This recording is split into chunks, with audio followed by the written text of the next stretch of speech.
Good morning, everybody. How are you? We're so happy that you all have joined us today. This meeting is being recorded. Um, and we do these fairly often. These are just casual industry share sessions. And we're so happy that you all have joined us. I said casual, and I mean it. So if you have questions, please use the chat. We will all keep an eye on that. This is meant for info sharing among employers and industry partners. And we're all so happy that you're here. I'm going to share my screen. All right.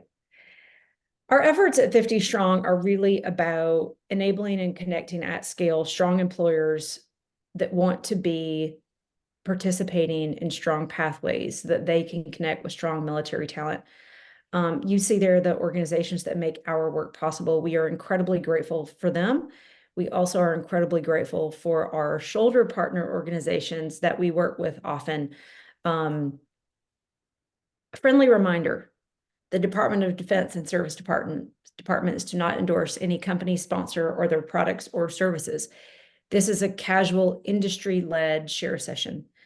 This is meant for overall info sharing, not individual company consulting or problem solving, but overall info sharing. We do certainly encourage you to drop your questions and follow up with folks here that may say things that are of interest to you.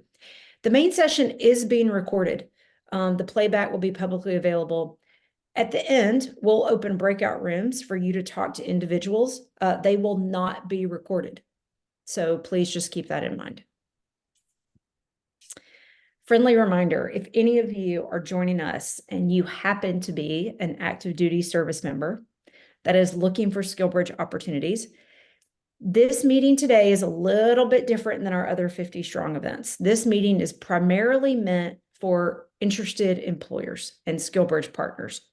So if you are on active duty, again, this meeting is going to look and feel different than our other 50 Strong events. If you are on active duty, I encourage you to join us tomorrow at 50 Strong Employer Connect, which is certainly for you. However, if you are here with us today trying to understand the process of SkillBridge, we welcome you to stay and listen in. I just want to share that this meeting is primarily for SkillBridge partners and interested employers. All right, we have a great lineup of speakers today. I'm going to stop the screen share and I'm going to ask each of the speakers to just quickly say hello, tell you a little bit about what they do in their organization. We'll come back around for more sharing, but I wanted to make sure that you are all aware of the folks that are joining us today as our speakers. So again, I'm Candy Tillman. I run 50 Strong, and I'm so happy to see some familiar names here. Thank you all again for being with us. I'd like to ask again each of our speakers to just say a quick hello. I'd like to start with Dr. Tahisha Quarles. Hello, everyone. I am with the DoD Military to Civilian Transition Office, and I'm the program manager for SkillBridge. Thank you so much for being here with us. We appreciate you. From the U.S. Chamber of Commerce Foundation's Hiring Our Heroes, Liz, are you with us? I'm here. Hi, Liz. Hi, everyone. I'm Liz O'Brien. I'm our vice president at Hiring Our Heroes, and super thrilled and honored to be joining so many great folks and great partners today. So thank you, Candy, for the invite. Awesome. Thank you so much. From the North San Diego Business Chamber, Chris, how are you? Good morning, everyone. Great seeing you, Candy. Chris Thorne, Navy veteran and CEO of the North San Diego Business Chamber here in Southern California, working in an area that's very dominant in military and military-affiliated talent and organizations. Also, been working the last 7 years specifically with SkillBridge and military talent programs as a SHRM Senior Certified Professional and a California HR Labor Law Certified Professional. So looking forward to another great conversation. Awesome. Thank you, Chris. I'm so happy that we have SkillBridge leads from some very awesome employers here with us today to share a little bit about what they're seeing as well. First up from Cushman and Wakefield, how are you, Matt? Candy, thank you. Hey, everybody. I also see some familiar faces and names. Matt Disher, I lead military and veterans programs here at Cushman & Wakefield. We're a global commercial real estate services company servicing about 5 billion square feet of property around the world. And I lead everything from soup to nuts, talent, brand, and business development alongside of our clients who are in many cases also military friendly, military ready companies out there in the space. So I'm happy to share what we have today. I've been doing this type of work for about 12 years of my career, and I am a Marine combat engineer veteran. Thanks. Awesome. Thanks, Matt. From Fortune 5 United Health Group, how are you, Barbara? Thanks, Candy. Good morning, everybody. Happy to be here. My name is Barbara Beltram. I'm the United Health Group Military Fellowship Programs Manager, focusing specifically on DoD SkillBridge and military spouse fellowships and partner with Hiring Our Heroes. I am a Navy veteran myself, and I'm also a military spouse. I forgot to mention that in the pre-brief. United Health Group is the largest healthcare corporation that there is in the world. We have 400,000 employees, like Candy said, Fortune 5. And we've been doing SkillBridge for a little over 6 years. We were part of the initial pilot when that first came out. So honored to do this role and talk to anybody and everybody who's interested. Thanks. Awesome. Great to see you, Barbara. From John Deere, David Ottavianelli. Perfect timing, Candy. Thank you. Hi, everyone. I'm David Ottavianelli. I lead our workforce and community development programs and also our military outreach programs at John Deere. I'm an Army veteran, and we have been, since 2000, we've had SkillBridge, MOU. We have the unique opportunity that we can also provide SkillBridge opportunities to our dealerships, our company locations, and we participate in third parties like Hire Our Heroes. So we like to call it kind of the trifecta of these types of opportunities. Tons of lessons learned, collaborating with this team, getting advice from Chris. This is a great group. I'd highly advise you to listen today and stay connected, as always, if you have any questions. And the point is, you can do this and help service members with their transition. It's been incredibly satisfying to help many throughout the years. Awesome. Thank you, Candy. Awesome. Thanks, David O. From a company I visit frequently, Rebecca from Lowe's.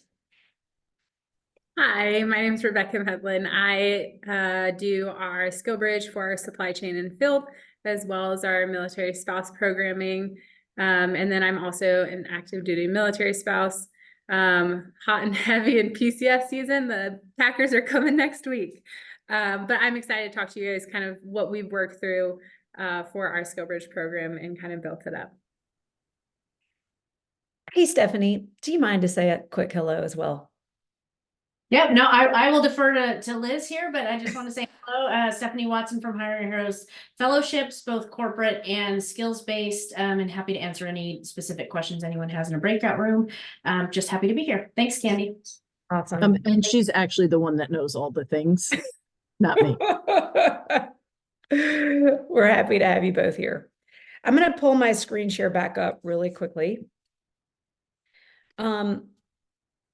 Employers, listen, we're all here because we know at least enough about the SkillBridge program to know that there's a huge benefit, not only for service members, but certainly for employers. And so one of the things that we want to do in this discussion is a lot of times we know that selling in programs to your organization is a reality. And part of what we want to help with these sessions is to give you the tools that you need as you are working inside of your teams to open up opportunities. We also want to be sharing best practices because the folks on this call have been doing this for years. I personally don't like to see employers churning unnecessarily because all that does is prevent or delay opportunities for service members. So the goal here is that we're sharing ideas as openly as people are able to do that. I wanted to just share a little bit of context. I checked the number of DoD authorized SkillBridge industry partners today, and we are now at 4,694 listed on the DoD SkillBridge website. Mike Piper made this comment probably 3 years ago, and it still feels as relevant today as it did then. And he said, we learn every day. It's a new program for us. It's a new program for you. And what he meant by that was, as the landscape of SkillBridge evolves, as employers are trying to keep up, we also are mindful that for every service member, it's the first time they've gone through SkillBridge. And so we really just want to be mindful. The program is growing tremendously. Love to see it. And one thing that I'll call out to all industry partners activate the SkillBridge program, but we are one stakeholder. And one of the things that I've seen is that when we can, as industry partners, do our best to be working towards solid outcomes and best practices and open dialogue, that helps other stakeholders, a la commands, see that we are doing our best to have this be a very strong, reputable program with longevity. So one of the things that we always try to do is just remind everybody, industry partners are really critical, but we are one stakeholder. I am going to stop my screen share now. We are so excited to have Dr. Quarles here from the DoD SkillBridge office. And one of the things I thought we would do is, Dr. Quarles, I'm going to turn it over to you. And if you can just share with us a little bit about some things that you're seeing, any latest news from your office, things that you'd want interested employers or SkillBridge partners to know about, the floor is yours, and we're so happy that you're here. All right, thank you, Candy. So hello, everyone. It is a pleasure to have the opportunity to attend events like this. For us, hearing feedback and best practices really helps our office understand where the program has gaps and understand where there's opportunities for improvements. So the first thing I want to share is that if you are a current partner and you are in good standing and you have an MOU that has expired or currently in the process of expiring, we have issued a blanket extension for all MOUs for our partners in good standing that are currently listed on our website that extends through September 30th of 2024. So if you have any questions about that, reach out to our office, but your new MOU period would start sometime around that time. So we're in the process of updating the SkillBridge application, the application for new employers, the renewal application, and the content of the MOU, with the intent to release all of those by the end of the summer. And so that's kind of why we're in this extension period, because we want to make sure we get this right the first time. And so for those who've already completed their renewal application, those are currently being processed. And what you'll receive is an MOU with a 1-year expiration date, so that next year you'll be able to get on and be under the new MOU that'll be released this year. And I do want to encourage everyone to continue to use our CMS system to ensure that the information that's displayed on the website is the most up to date about your organization and about the opportunities that you have. And if you would like to submit new opportunities to be added for review and approval, you can do that there. And if you have any questions, you can reach out to our team and someone can walk you through that process of what you need to do in that system. I also want to mention that in terms of employment outcomes, we have already begun to collect employment outcomes from existing partners. And as we gather this information, we're still making adjustments on the data collection elements that we need. And when the new renewal application comes out to renew your MOU, employers will receive guidance in terms of the type of outcome data we are looking for to measure the success of the program and how frequent. This is really important for several reasons. One, so that we can make sure that we are giving service members the best opportunity that they can, and that the program is actually doing what it is designed to do. But two, this data helps us answer the questions from Congress, so that Congress also knows how well the program is performing and progressing over the years. We have also been working on an overarching DoD transition and reintegration policy that will be released the next fiscal year. So this policy will include a special SkillBridge manual that provides the policy requirements for the services and for service members. And so the guidance that will change for employers will be in the new MOU that we released this summer, but the guidance for the services and the service members will come next year in that new overarching policy that we release. And so we recognize that there are policy gaps and issues that are not effectively handled with the current policy that's in place for the program. And so we do really appreciate the feedback we received from our existing partners that helped us shape the future direction of the program by highlighting where we could have some policy improvements. A part of learning about program gaps highlighted some concerns around ethics as well with the program. And so we will be extending the length of our biweekly new partner information sessions soon, and by adding an ethics discussion at the end. And we will also include completing ethics training requirements as a future requirement for all SkillBridge providers. There's just things that are happening in the space that we need to make sure that everyone is on the same page. And I want to close by saying that gaining insight from these discussions and other feedback forums are extremely important to us.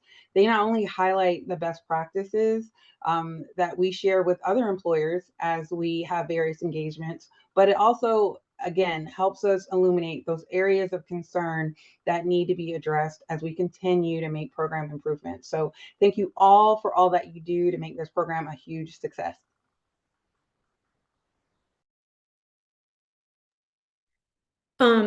Hey, Dr. Quarles, can I just ask you a quick follow-up based on a couple of questions? Okay. For those partners that their MOU is expiring this year that have already gotten the extension, they need to renew by September? Yes, they'll have the opportunity to renew by September 30th.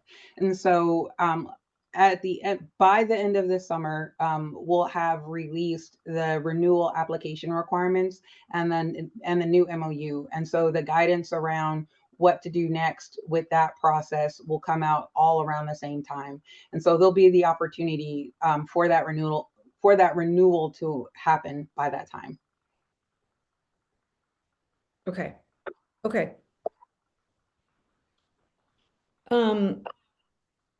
Chris or Liz, any quick follow-up questions for Dr. Quarles that y'all may have? Yeah, so if I can just real quick, Dr. Coral, so glad to have you here. Appreciate the transparency and the willingness to engage from the MCTO office on these questions. As you move forward into the new, I know we've had lots of great conversations around the data collection. We all want effective and outcome tracking to ensure that we have the highest quality programs out there. For the employers who are current partners or considering being partners right now, obviously I look at everything through a compliance lens. And so one of the things that I tend to focus on is from industry partner side, sharing information. SkillBridge from an employer base is still a pre-employment pathway and that puts some limitations on industry on what data they can collect, what data they can share. And so for everyone's knowledge, are those things being taken into consideration from the DoD side on the new MOU update to ensure that those equities of what industry is actually legally able to share versus just what data DoD is looking for? Yes, and those are those concerns that as we've begun to collect data from existing partners, they've helped us understand better what type of information is available, what's feasible, how often it's feasible to expend that data, especially for our smaller employers. Really concerned with making sure that we're not putting an undue burden on our employers, but also at the same time able to balance that with getting good quality measures of the program. But absolutely. Spectacular. Thank you so much. Awesome. Okay. What I'd like to do at this point is I'd like to ask each of our employer partners to just share a little bit about how their program is currently running and maybe 1 to 2 lessons learned. I know that each of you are running in a different way. And then I want to talk about the 2 main ways that any employer can participate in SkillBridge. But I want to start from the employers that are running their own programs. David, I'm going to start with you, and I'm going to ask if you can please just share a little bit about how John Deere's program is working. Yeah, Candy, thank you. It's going great, and I'll put specifics around it. We've been able to grow our team because of the value that it brings to our organization and our customers by 3 people over the last 18 months. And really, that's a great testament to the results that they've been able to get. And what we found really that's driving that is getting really good at finding good matches for service members in 3 different factors of it. 1, what's their timing? And we have an individual MOU, right? So they're not on a set time. They could be in a cohort with Hire Our Heroes, and that's fine, but just understanding that. Second, what type of work do they want to do, or what they think they want to do, right? They may not know. And then third, and most important, what locations are they considering? This has been a key lesson learned, right? And we do not, and we flat out will say this, right? We do not do remote roles. We have found over the last couple of years that remote roles in a SkillBridge specifically don't allow that service member to really grow that network to the effective ways that we want to do that. And also, right, it's important as many other companies bring folks back into the office to make sure those expectations are up front. So some other key lessons learned, right? Once we start talking with that service member and we get a concrete plan of their timing, location, we assign them where they're going to go. There's a lot of communication that has to go on internally to make sure that the business unit's ready to host them and their understanding of the program, which has been great. And I have a whole team of volunteers from our military employee resource group that help with that. One of the critical things we've done in the last 8 months here that's really almost transformed the entire program, we assign a mentor to that SkillBridge service member right away. Once we complete all the paperwork, submit it to their command, they get approval, even before they start. Because now we're starting to talk about, hey, what are the key aspects of resume building? What are the key aspects of interviewing, and how to understand that, and how to look for those roles in driving that. Final thing, Candy, from a type of work, there are some key high turnover roles that we have focused on that have been extremely successful. For us, the number 1 opportunities are dealer mechanics play, right? We always need them, high demand. And the more folks that we can get that word out about that at their specific locations that they're desiring equals a great opportunity for a successful transition. End of report.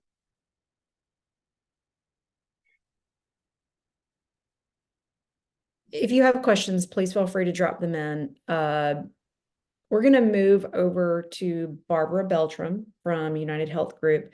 Barbara, can you just share a little bit about your program, and also maybe any changes that you've seen in your program over the last few years? Yeah, thanks, Candy. Appreciate the time.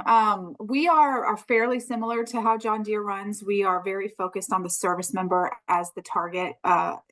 All of their transition and approvals and timelines is what we take first. So we will screen a candidate first before we try to find any opportunities within the corporation, because we want to know what their transition looks like. Everybody is different, even from the same unit. They seem to have different things, different approvals and stuff like that. So we will screen the candidates first and figure out their timeline, their location, being healthcare, we do need to know if there's any provider or patient-facing opportunities. But most of our roles are actually not patient-facing; it's the business side, and so we really do have a lot of remote opportunities. We're the opposite of David. So we get an idea for the service member first. And then we go out to our business, to our talent partners, to our hiring leaders, and we find out what's your forecasted need. What are you looking for in 6 months? What are you looking for in 4 months? Whatever the case may be for the individual service members. And we really want to align the skills that they're bringing and their desired career path and make a match that way. So we don't have an open list of vacancies, and our current openings are not used for SkillBridge. We call our program individually developed because we really are trying to make something out of the service member and our forecasted demand to create something that fits best for both. And that has caused us a lot of success in conversion, which is our goal from the company side. I know it's not a requirement to participate in SkillBridge. Companies don't have to hire, but we want to be a part of that path that brings them on board full time. So it's really important for us that we are aligning to high likelihood of employment, which means last year our numbers significantly dropped because we had a whole freeze of hiring in 2023. So our SkillBridge numbers dropped as well as our conversion numbers, but we were very intentional about not bringing people on board if we knew that we could not hire them. We shared with many of the organizations who are here today as partners to try to find their potential SkillBridge, even if it's not with us, because that's really the goal. As far as changes have gone, we've really just accommodated to the military and what they are doing with their programs. Of the 6 services, 4 of them are pretty strict about the 120 days or less. And as much as we would love 180 days with the service members, if they can't have that, we're not going to fault them because it's definitely not their call. And so we've really accommodated to the timelines and figured out, which is still the next quarter, which is nice because we can still forecast for our following quarter's hiring needs. And that's really our target with the hiring teams and the business leaders is we know you have a plan for this quarter. We want you to plan for next quarter and bring your talent in now. And that's really been a good message that has helped with the support and the expansion throughout all of our business areas, which again is very huge. There's several areas that have never hosted a fellow within UHG just because of our size. We just haven't got there yet. So we did add the Military Spouse Fellowship Program. I know this is a SkillBridge focused session, but our spouse fellowship program runs the exact same way. We use the same business code. We use the same requisition, talent, space, and everything. It's just a little bit more strict with the HOH. And we do allow hiring our heroes cohorts, just like David said. If they're in that cohort, we'll honor that. We'll let them be a part of HOH, do the HOH cohort and everything that they do. And we're just one of the hosts, which we happen to be a partner with. So I think the only last thing I really want to say is because we're standalone and HOH partners, we really work in the standalone space first, and then we'll partner with HOH should they be a cohort participant and we have an offer for them. That's when we circle back and partner with their program managers to get them their offer out. We're not utilizing the dashboard for the SkillBridge corporate fellowship partners. We work individually with each service member and find them their placement, and then we'll circle back with HOH and do what they need to do logistically to participate utilizing that system. So. Awesome. Thank you, Barbara. Thanks. Matt, can you tell us a little bit about Cushman & Wakefield's program?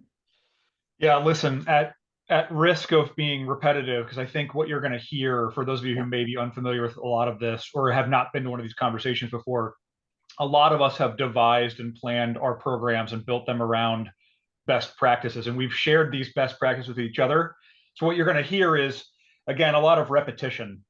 So I'd say if there are a couple of hallmarks of our program, number one, and you see this as a bigger trend happening out here in the world, the conversation around military transition, we focus our SkillBridge program based on full-time roles that are already budgeted and or are already going to be open. So what we are adverse to is creating another transition or a second transition for the transitioning service member. What you don't want to do is say, come into our company, learn how to do a job in this company, or do whatever you're going to do for 3 or 4 or 5 months, and then bang, you're gone. Go figure it out. That's a second transition. So because similar to, you heard David talk about how they intake candidates, and we've got this information sheet that people fill out, and then we ask them to set up screenings with us individually. And I have Jamie McCall on my team who specifically runs SkillBridge and fellowship programs. She will do the initial screening of candidates, and then what she'll do is go looking throughout the organization, or if she knows some executives or leadership that have some roles coming open, we'll try to fit those candidates in appropriately. But the other interesting or unique thing, or maybe it's not unique because I think everybody else is doing it, is as these candidates come in, we're looking for roles that bump up against their interests or their experience. And in most cases, what that job is going to pay. Again, we're not trying to bring you into an entry-level role if you've been in the military for 25 years. We're going to try to bring you into something that has an equivalency of growth, right? There's a little bit of a learning process along the way. But we bring people into junior level property administration jobs. That's a great paying role for somebody who might be an E4, E5 leaving the military, on up to operations leadership, which is great for a lieutenant colonel, in 04 and 05 leaving the armed forces, and it appropriately pays that way. We are also very reactive to our clients because we service a lot of companies, large and small. Some of the other companies here that are talking with us today are clients of ours. And when that client has a need, we open the requisition for a full-time, and then if there's a full-time requisition open, we can plug a SkillBridge candidate into it. And because of that reactive nature of our business, we do less volume with SkillBridge. It's not a volume machine by any means. It's not going to produce hundreds of people per year. It's quality over quantity. It's the answer to when we had people leaving the military for a long time in our industry. It was very hard to take people off the street and just plug them into commercial real estate jobs. And so what we're able to do now with these types of programs is bring somebody through 3 or 4 months of exposure alongside of our team. So it's not a one size fits all. Everybody that comes into or applies to a SkillBridge program here at Cushman & Wakefield does not go into the same job. Again, what we do is we try to find an appropriate role at their appropriate level, and we make those introductions to the leadership and the hiring managers to make a decision. And the other piece of this is we assign a dollar amount to everything. So this is cost savings for our clients. Our clients love to hear that now they have the best talent in the world plugging into their respective account on a property that we manage for them on their behalf. And now this person is again, 15, 20 years out of the military, influencing the operations or the culture of that operation. It's pretty cool. Our clients love to hear it. And they love to hear, by the way, this candidate is not on the payroll for now. They're coming in and learning and getting exposure, and then they're going to contribute long-term, and it doesn't cost anybody anything. So that's something to bear in mind for those of you who might be looking for ways to build these types of programs. Much larger, different conversation than this call, but there's a bottom line impact that the bean counters will love to hear about, right? Quick changes. The changes are this: there are more companies participating now in SkillBridge than there were, a handful of years ago when we started. And so we see a less volume of candidates knocking on our door. We see a lot more rejections from commands or people being held. They get approved and then they get held because of manpower, staffing, things like that that's happening in the military. Nature of the beast, it happens.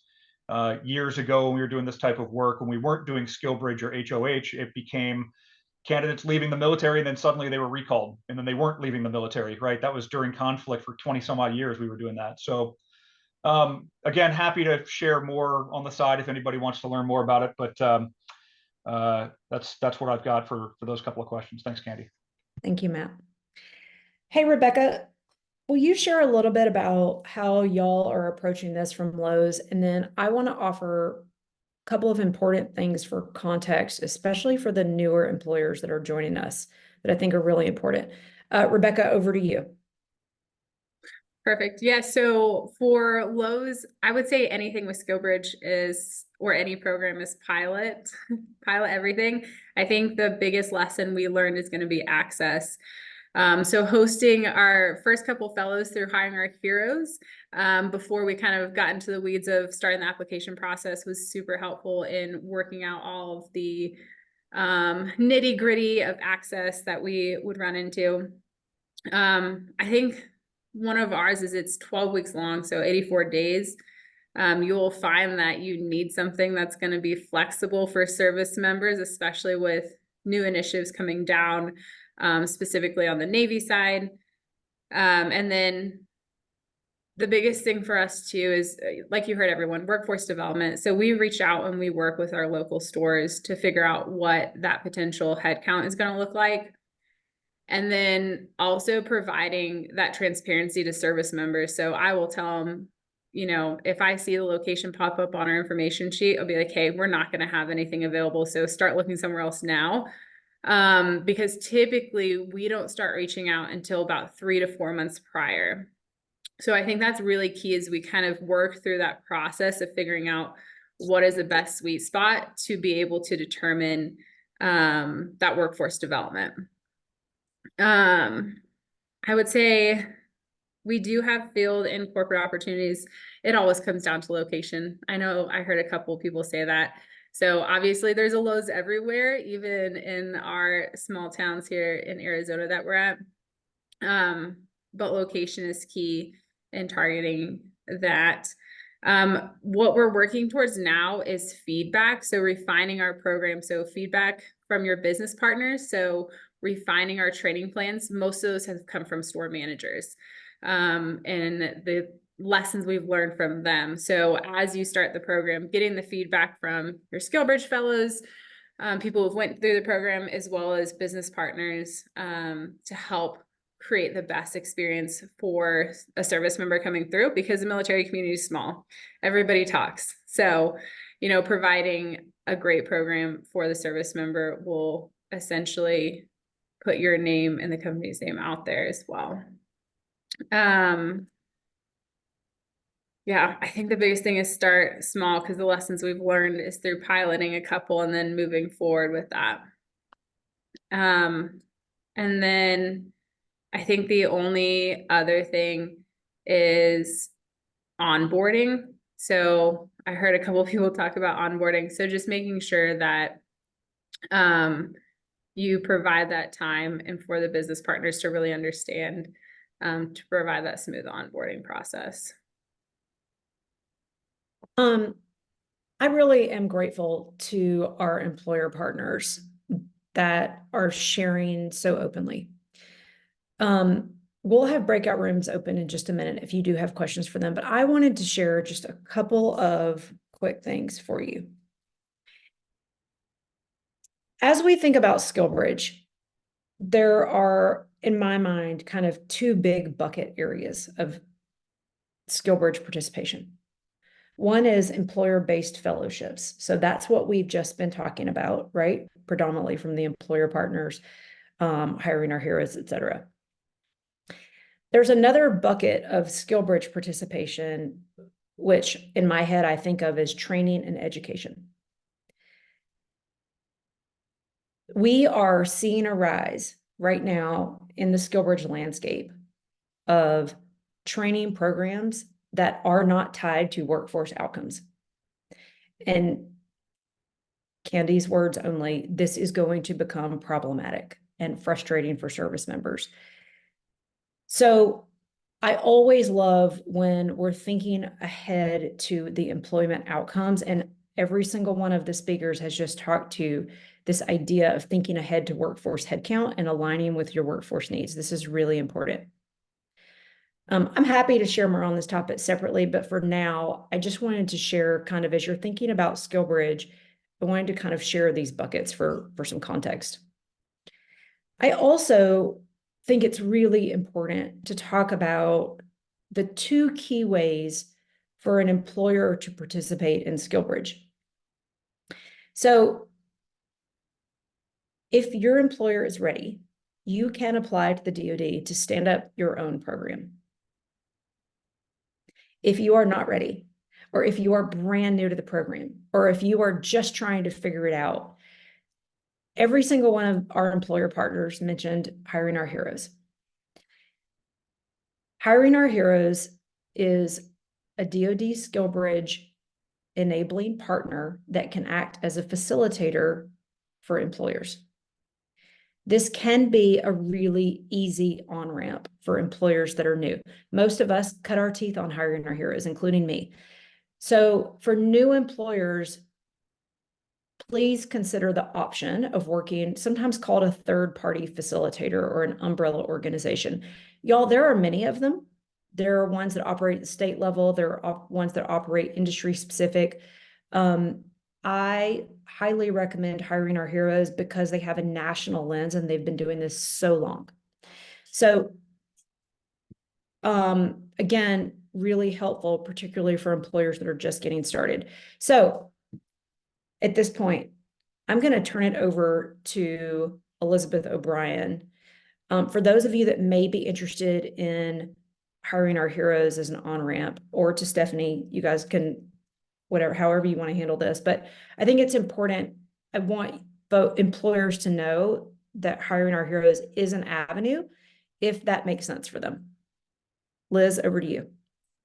Awesome. Thank you so much. And really enjoying the conversation, the feedback, and then watching the chat and taking some notes. And we'll have some good follow-up for folks and to take back internally as well. And I'm going to tag team this with Stephanie. She knows I'm not throwing her under the bus. We do this consistently. But we have been knee-deep in SkillBridge since it launched. And we certainly, I know that we have a handle on the trends and themes that have occurred over time around best practices.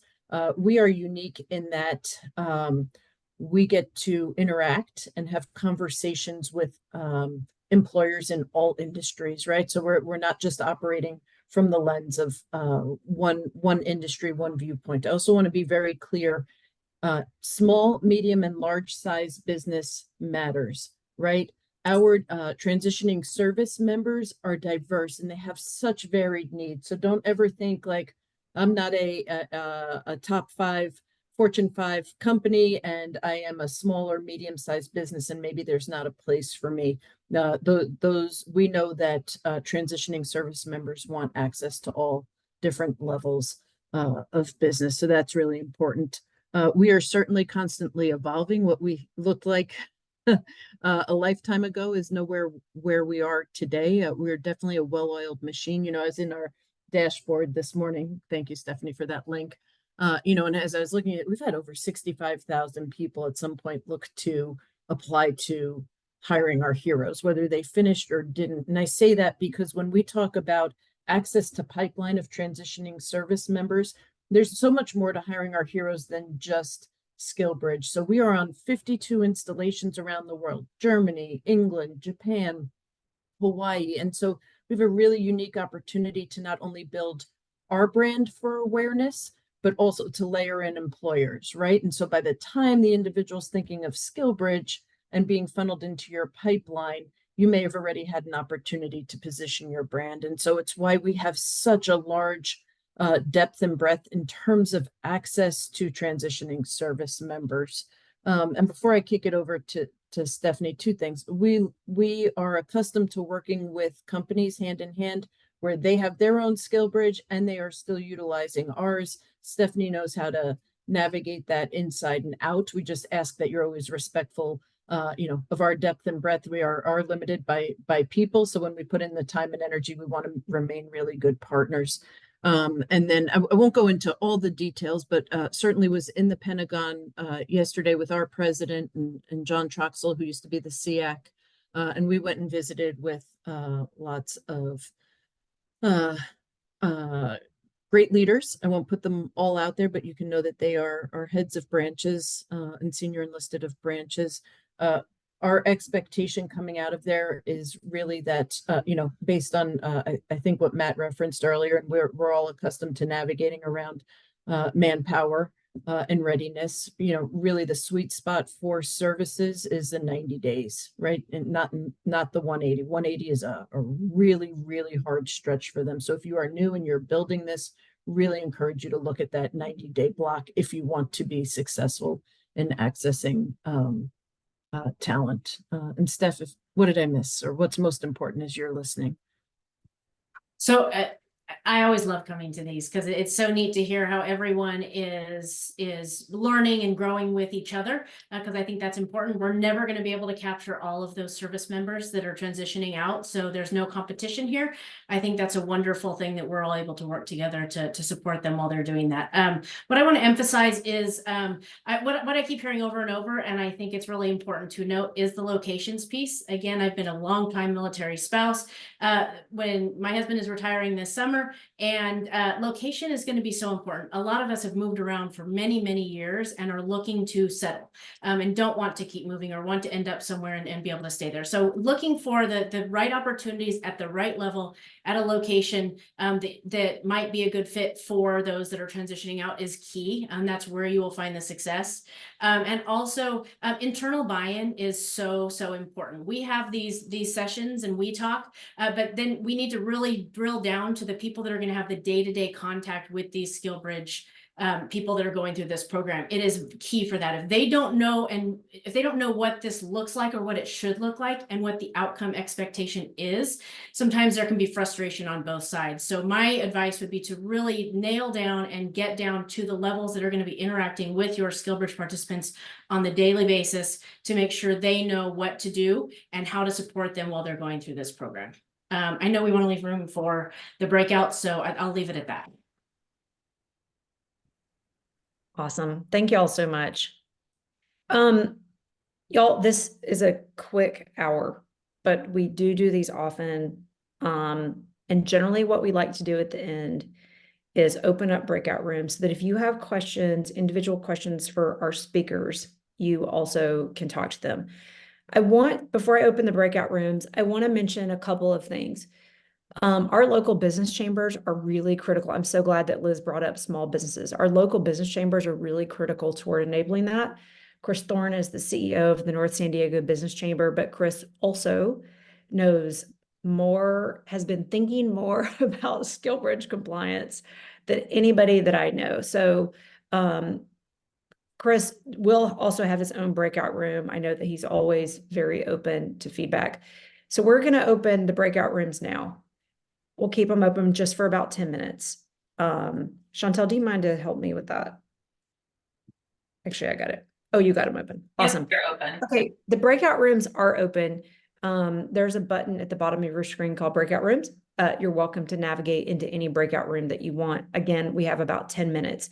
What I hope is that if you're coming here today with a specific question, that you have the right email address or the right follow-up from whomever might be able to help you. Or hopefully just a question for another day. The breakout rooms are open. If I could ask our speakers to move into their breakout rooms, we'll just have them open for about 10 minutes. If you need help moving to a breakout room, just let me know too. We can manually move you. Liz? Okay. I think Stephanie's got it. Okay.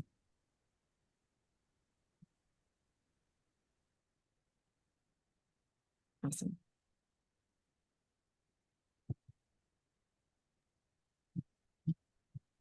Miss Tillman, Yes, sir.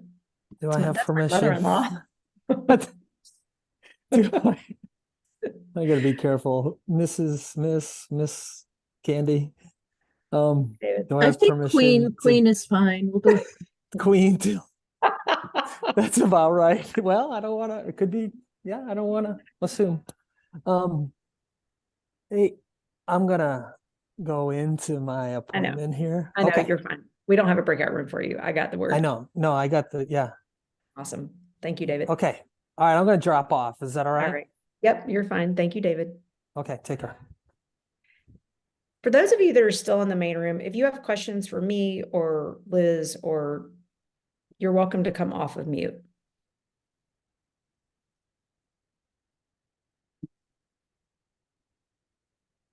All right. And if you can't figure out how to move into a room, let me know and I'll move you. Thank you, Chantel. Hi, Matthew. Good to see you. Hey, Joshua. Hello. Good to see you. How are things? Good, good. How are you?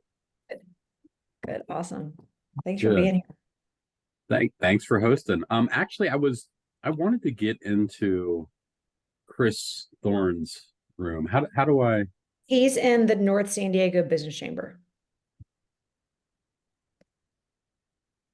Okay, how do I transfer into that? Oh, we can move you. I'll move you right now. Okay. Tell Chris we Awesome. said hello. I will. Thank you.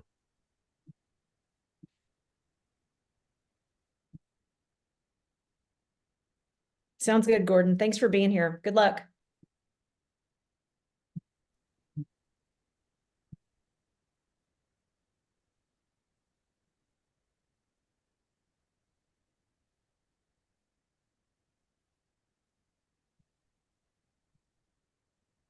Okay. Hi, Aaron. Hi.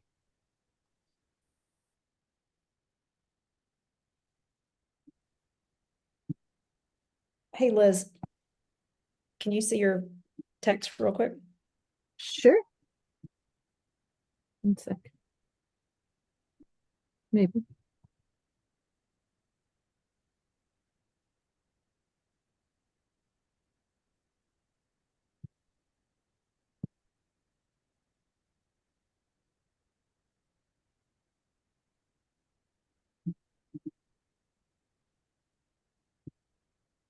Cool. Yeah.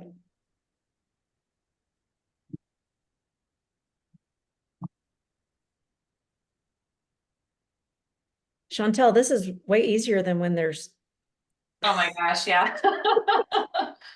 When there's 1,000 people in here, Yeah. very smooth. Yeah.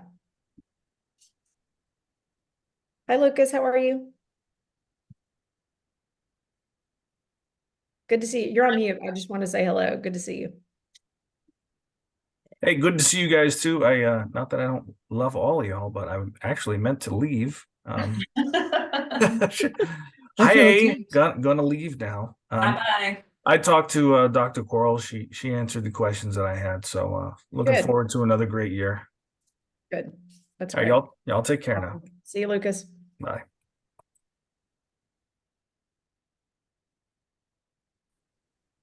So Joshua. Katie, Oh, sorry. No, go ahead. Joshua, how are you doing? Tell me what company you're with again. So I just started back in January with CMTS. We're a construction management and inspection firm. Oh, cool. I'm our operations manager for the Northwest region, and so I'm convincing them that we need to start a SkillBridge program. Are y'all already participating with Hiring Our Heroes by chance? No, not yet. No. So I'm gonna present to them where I see the need, because we hire very uniquely skilled people to do construction inspection, and so it's not something we can just train somebody to do. It's something they've got to have the experience. And so, like, as electricians and having that background, so I'm working, and I'm going to go up to Tacoma and talk to the Navy guys up there, and I'm getting ready to hire a Navy vet as an electrician. And so I'm trying to build that with our company, because we're only about 125 people nationwide. So that's great. Have you talked to Stephanie on our team yet? Because she oversees our skills-based fellows, right? And so we stood up that lane of business specifically to support folks like you. Okay. And she may already have some of those folks in the pipeline. I think we have about 150 in this first cohort in January, and I want to say 38 of them were actually hands-on trades people. Okay. So she may have some good ideas, lessons learned, as well as be able to direct you specifically to, if you're looking for trained electricians, and make those handoffs to you for. Navy folks. Anything we can do to decrease friction and expedite timeline. Sounds good.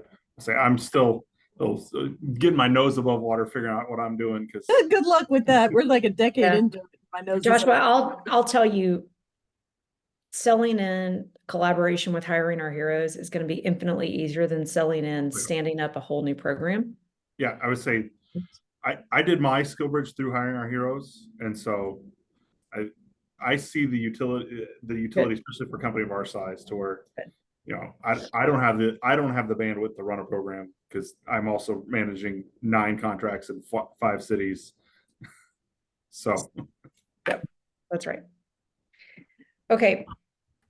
Chantel, do you mind to drop in a quick note? Breakout rooms will close in 2 minutes. Yes, ma'am. Thank you.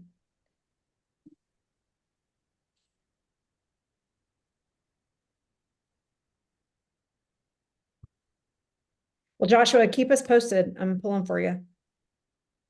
I will. I saw this come across on LinkedIn last week. I was like, oh yes, and told our COO I was attending, and she's like, okay, good. That's one of your tasks. Like, oh, just add that to the list of the many. I hear you. Well, I hope it was helpful. Yeah, oh yeah, always. Candy, so I'm clear. So it's renewals for existing partners are good through September 2024. The new requirements and applications are going to go out at this summer. And then the new applications with those new requirements are due September 30th, 2024, correct?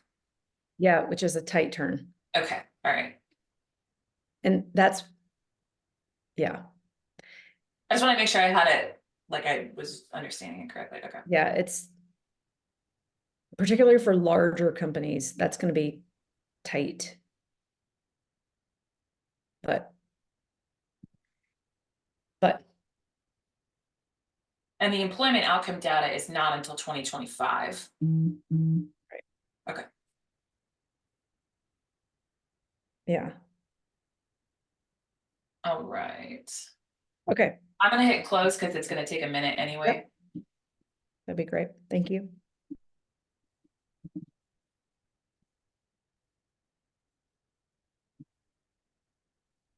Oh, it changed from 60 seconds to 30 seconds.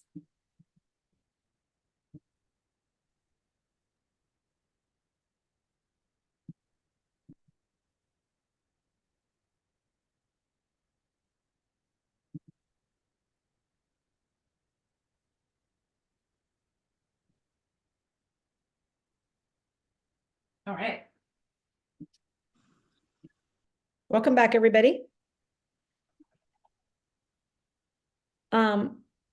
Chris, I see you laughing. I'm sure you were tearing it up in your breakout room.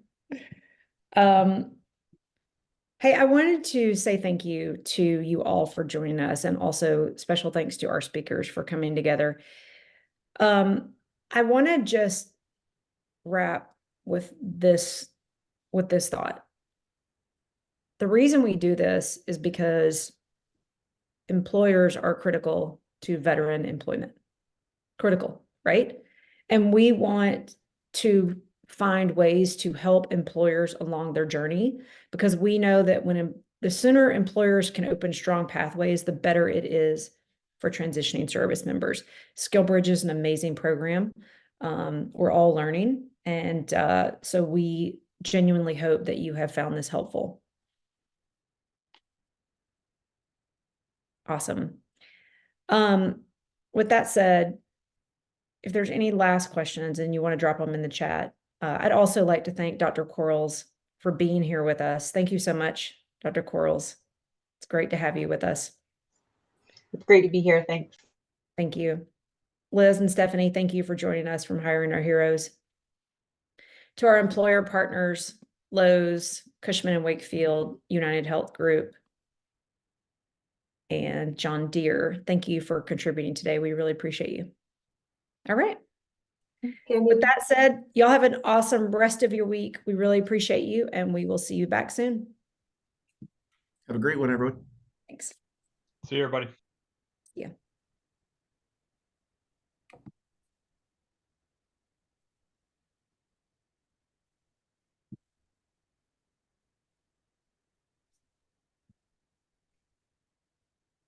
Chris, you had more people in your breakout room than anybody else. Oh, no. And unfortunately, I ran out of time. Great. Matthew McGowan had asked a great question on